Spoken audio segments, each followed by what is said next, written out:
আসসালামু আলাইকুম রহমতুল্লাহ। ইসলামের আলো চ্যানেলের দিনী ভাই ও বোনেরা, আমি আশা করি আল্লাহ তাআলার অশেষ রহমতে আপনারা সকলেই ভালো আছেন, সুস্থ আছেন। আলহামদুলিল্লাহ। আজ আমি আপনাদের সাথে আলোচনা করব হতাশা ও বিষণ্ণতা থেকে মুক্তি লাভের দোয়া ও আমল নিয়ে। দুনিয়া সুখের ও প্রশান্তির জায়গা নয়, এখানে দুঃখ আসতেই পারে। মানব জীবনের সঙ্গে এটি ওতপ্রোতভাবে জড়িত। আল্লাহ তাআলা ইরশাদ করেছেন, নিঃসন্দেহে আমি মানুষকে সৃষ্টি করেছি কষ্ট ক্লেশের মধ্যে। তবে দুঃখের কারণে হতাশ করা কিংবা বিষণ্ণতাকে প্রশ্রয় দেওয়া যাবে না। বরং দুঃখ দুর্দশায় আল্লাহর ওপর ভরসা, ধৈর্য ধারণ করা ও দোয়া করার শিক্ষা দেয় ইসলাম। হতাশা ও বিষণ্ণতা রোধে মহান আল্লাহর ওপর তাওয়াক্কুলের বিকল্প নেই।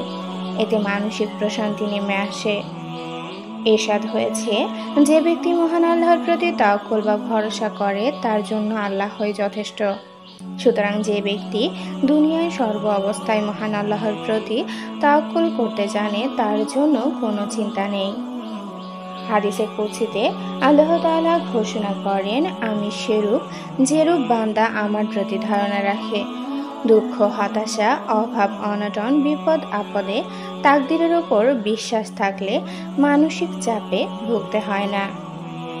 তাই মানসিক চাপের সময় মহান আল্লাহর ওপর ভরসা করে তাকদীরের ওপর ছেড়ে দেওয়াই রয়েছে মানসিক প্রশান্তি। আল্লাহ তাআলা বলেন, আল্লাহ তোমাদের কষ্ট দিলে তিনি ছাড়া অন্য কেউ তা মোচন করতে পারে না। আর আল্লাহ যদি তোমার মঙ্গল চান তাহলে তার অনুগ্রহ পরিবর্তন করারও কেউ নেই। আরও ইরশাদ হয়েছে, পৃথিবীতে অথবা ব্যক্তিগতভাবে তোমাদের ওপর যে বিপর্যয় আসে আমি ইহা সংগঠিত করার আগেই ইহা লিপিবদ্ধ থাকে। আল্লাহর পক্ষে ইহা খুবই সহজ।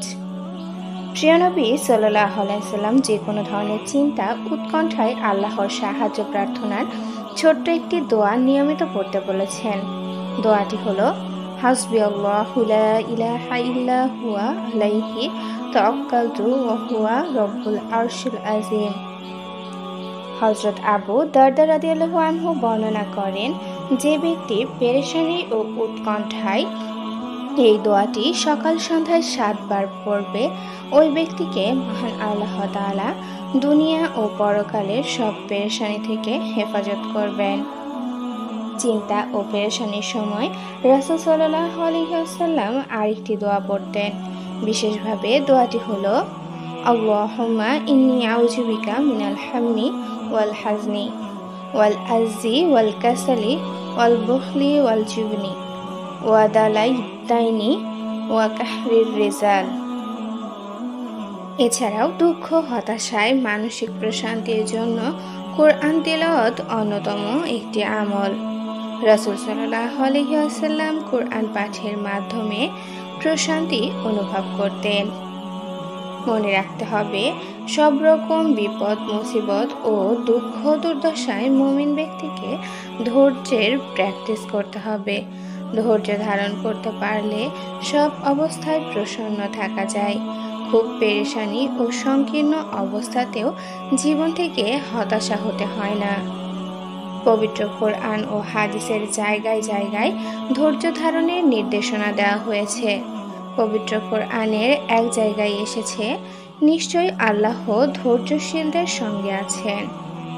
আল্লাহ তাআলা মুসলিম উম্মাহকে যে কোনো দুঃখ দুর্দশায় হতাশ বা বিষণ্ণ না হয়ে উপরোক্ত আমলগুলো যথাযথ করার তৌফিক দান করুন। আমিন।